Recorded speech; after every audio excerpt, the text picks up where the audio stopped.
Okay, so you're here because you want to get right to the heart of things, yeah. To really understand these big stories and ideas, but maybe without needing weeks to read the whole thing. Exactly. And that's what we're aiming for today. We're plunging right into a classic from Ferdowsi's Shahnameh.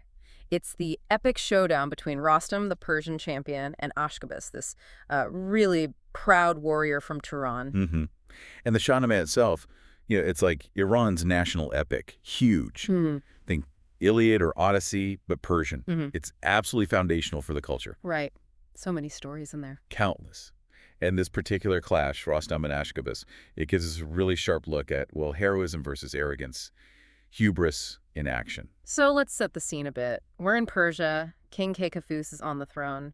And the stories, they paint him as, well, a bit prone to drama. That's putting it mildly. Impulsive, always chasing some grand idea, and these ideas often meant war. Yeah, not always great for the kingdom. And this time he's provoked a conflict with Turan, the neighbors to the east. And the Turanian king, Arjasp, he's not exactly backing down. He responds pretty decisively, sends a massive army. Not just any army either. No, this is a serious force.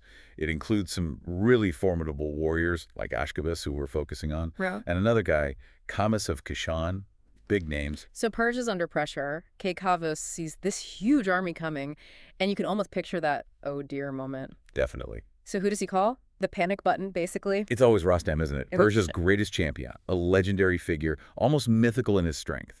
But Rostam isn't just sitting around waiting for the call, is he? Not at all. It's important to remember he's a veteran. He's seen countless battles, often started by Kekavos's, let's say, questionable decisions.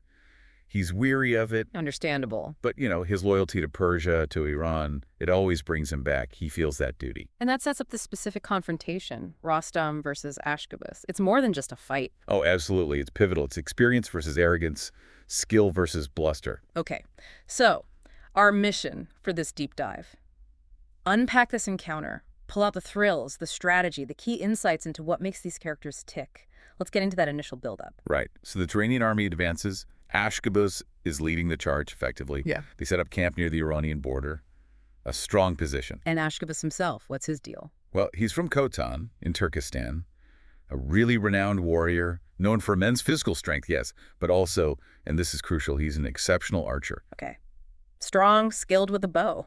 But the defining trait, really, in this story, his pride, it's off the charts, almost Yeah. delusional self-belief. You can just see him, can you? Riding his horse, armor shining. Totally. Convinced he's invincible. And he's not quiet about it. He's openly mocking the Iranians, taunting them, questioning their courage, basically saying, you guys aren't even worth my time. Oof. That's not going to help Iranian morale. Not one bit. Kekavos's troops are already intimidated by the size of the Turanian army. Ashkabus's boasting just makes it worse. And that's when Kekavos sends the SOS to Rostam. The urgent summons. Please, Rostam, save us. Again. It's a pattern, isn't it? Kekavos makes a mess. Rostam cleans it up. So Rostam answers the call, presumably with a bit of an eye roll. Probably, yeah. But he comes. He arrives on the scene with his legendary horse, Rosh. Rosh, almost a character in his own right. Absolutely. And Rostam brings just a small contingent, his elite warriors from Zabul. Not a huge army. Just the champion and his trusted few. The visual contrast must have been stark. Hugely. And Ashkabus, seeing this relatively small group, just sees it as proof of Persian weakness.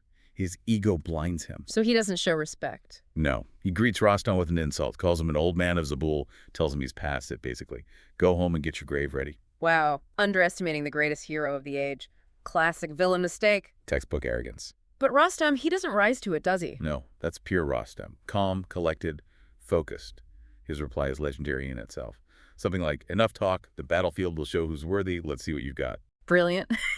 Sets the stage perfectly. The talking stops. The action starts. Okay, so picture the scene. This big, dusty plain. Maybe the sky's a bit overcast, add into the tension. The two armies watching. And Ashkabus makes the first move. Yeah, he relies on his main skill, archery. He starts firing this incredibly fast volley of arrows at Rostam from a distance. He's a master archer, you said. Top tier. These aren't just random shots, they're swift, aim to kill. He thinks he can just pick Rostam off from afar. That's his strategy. But Rostam isn't just standing there. Not a chance. Yeah. This is where you see Rostam's incredible skill. He's using his shield expertly, deflecting arrows, and Rosh, The horse. Yeah, right. He's just as amazing. Moving, dodging, anticipating. It's this incredible dance of defense against a hail of arrows. Yeah. Ashkabus's easy win isn't happening. How does Ashkabus react to that? He must have expected Rostam to fall quickly. He's definitely surprised, annoyed. His frustration turns into anger. His pride is stung because this old man isn't crumbling. So he doubles down. Yeah, he resorts to more insults, sneering, threatening to pin Rostam to the ground with his next shot. He's still convinced his archery is the key. He's not adapting. Meanwhile, Rostam's playing it cool. Patient. He's watching Ashkabus, sizing him up. He sees the reliance on the bow, the advantage of distance. He knows charging straight in is foolish. He's waiting. For the right moment. Exactly, biding his time. And then he sees his opening. It's a stroke of genius, really. What does he do? He draws his own bow. Quick, decisive.